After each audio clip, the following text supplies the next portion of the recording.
오늘은 고린도전서 마지막 16장 말씀입니다. 매일 한 장의 말씀을 읽으며 날마다 예배 드리는 것, 이게 제게는 가장 큰 은혜입니다. 저는 돌이켜보면 이 튀르키예 선교는 말씀과 예배밖에 없는 것 같습니다. 하나님의 말씀 성경은 1189장으로 되어져 있고 매일 한 장의 말씀으로 예배를 드리면 3년 4개월이 걸립니다. 그리고 645장의 찬송가를 함께 한 장씩 순서대로 찬양하면 성경을 완독할 때에는 찬송가는 2번 찬양하게 됩니다. 저는 말씀을 신학적으로 정확하고 오리 없이 잘 보는 것이 아니죠. 늘 부족합니다. 그러나 그날 제게 주시는 정확한 말씀을 받고 있습니다. 매일 하루도 빠지지 않고 예배 드리는 것 쉽지는 않지만 어느 날부터는 제가 말씀을 읽는 것이 아니라 말씀이 나를 읽는 것을 깨닫게 되어지는 것이죠. 말씀이 시간을 정하시고 말씀이 인도하고 나의 드림이 아니라 하나님께서 주시는 예배를 경험하게 되면서 예배가 쉬워졌습니다. 예배는 드림이 아니라 하나님으로부터 받는 것임을 깨닫게 하셨습니다. 말씀과 예배와 찬양의 은혜가 우리 안에 넘치기를 원합니다. 1절 성도를 위하는 연보에 관하여는 내가 갈라디아 교회에게 명한 것 같이 너희도 그렇게 하라.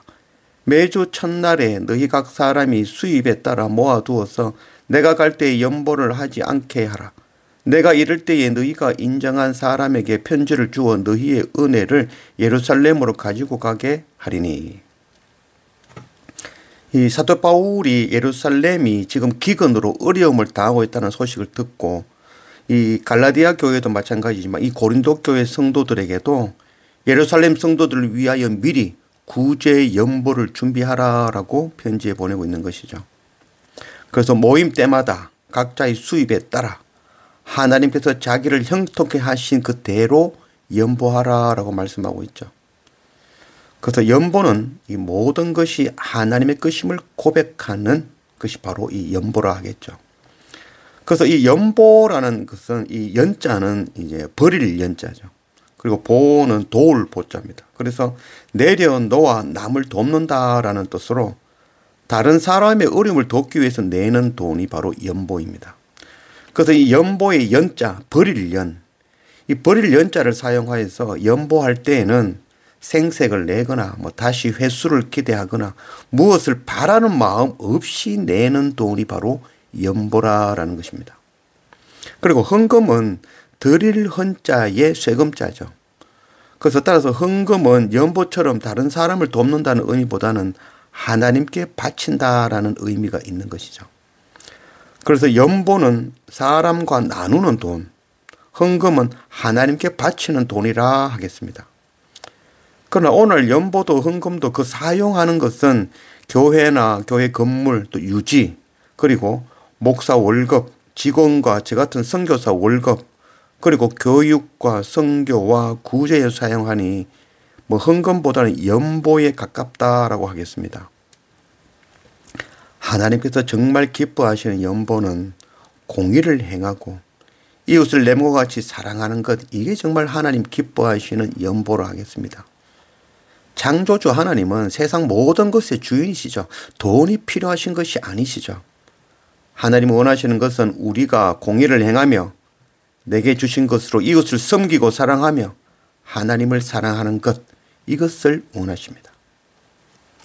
5절 내가 마게도냐를 지날 터이니 마게도냐를 지난 후에 너희에게 가서 혹 너희와 함께 머물며 겨울을 지낼 듯도 하니 이는 너희가 나를 내가 갈 곳으로 보내어주게 하려 함이라. 내가 오순절까지 에베소에 머물려 함은 내게 광대하고 유효한 문이 열렸으나 대적하는 자가 많음이라. 고린도전서는 사도 바울이 에베소에 있을 때에 고린도에서 온 사람들에게서 받은 그 편지의 내용들을 적어서 다시 보내는 그 편지거리죠. 지금 사도 바울은 에베소 두란노에서 말씀을 전하며 제자들을 양육하고 있는 그런 상황이죠.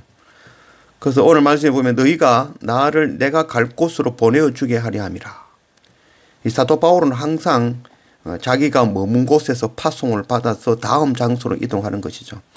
그래서 사도 바울은 이제 에베소에서 파송받아 내가 고린도로 갈 것이다. 그럼 고린도 교회에서 다시 나를 예루살렘으로 파송해 주기를 원한다라고 정하고 있는 것이죠. 그리고 오늘 말씀에 내게 광대하고 유효한 문이 열렸다라고 이야기하고 있죠. 지금 사도 바울이 머물고 있는 그 에베소에 복음을 전할 기회가 열려 있다라는 것을 전하고 있는 것이죠. 그러나 대적하는 자가 많다는 거죠. 복음을 전하는 기회가 열렸다는 것은 그만큼 대적하는 자가 많다는 것을 나타내는 거죠.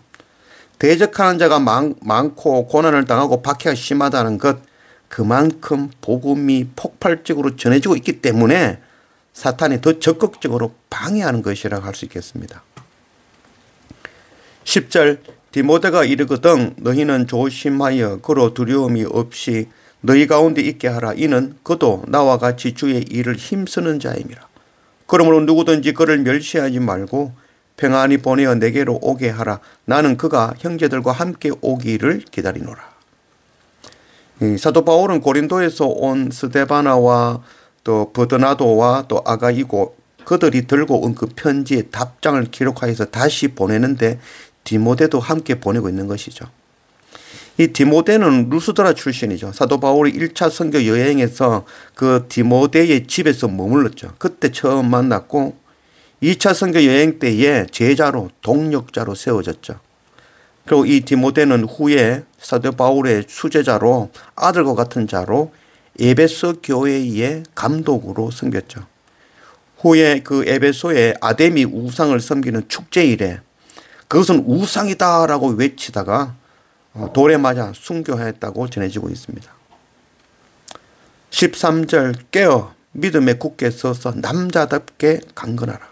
너희 모든 일을 사랑으로 행하라. 이 같은 사람들과 또 함께 일하며 수고하는 모든 사람에게 순종하라. 모든 형제도 너희에게 문안하니 너희는 거룩하게 입맞춤으로 서로 문안하라. 사도 바울이 문안 인사를 전하죠. 깨어 믿음에 굳게 서서 남자답게 강건하라. 오늘 우리에게 주시는 말씀이죠. 우리가 믿음에 서서 날마다 말씀과 예배로 굳게 서서 남자답게 하나님의 자녀답게 강건하게 설 줄 아는 그런 우리가 되기를 원합니다. 그리고 오늘 말씀에 모든 일을 사랑으로 행하라 라고 말씀을 하고 있죠. 천사의 말을 하고 성령이 충만하여 놀라운 이적을 일으키고 교회가 개척되고 많은 성도들이 모이고 주위에서 칭찬하고 사역이 잘한다 하더라도 그 모든 일에 사랑이 없으면 아무것도 아닌 것이죠. 헛되고 헛되며 헛되고 헛되니 모든 것이 헛된 일이 되고 마는 것입니다. 사랑 없는 저를 보고 하는 말씀이죠. 그리고 앞서 일하는 사역자들에게 순종하라라고 말씀하고 있죠. 사역자들은 성도들의 부족한 부분을 채우고 하나님께로 인도하는 그 역할을 감당해야 되는 것입니다.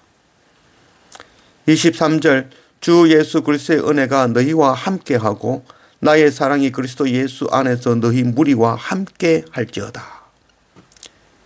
예수 그리스도의 은혜와 평안이 날마다 말씀과 예배로 십자가에 나를 죽이고 엎드리며 자기 자리에서 선교 사명 감당하는 여러분들 위해 충만하시기를 기도합니다.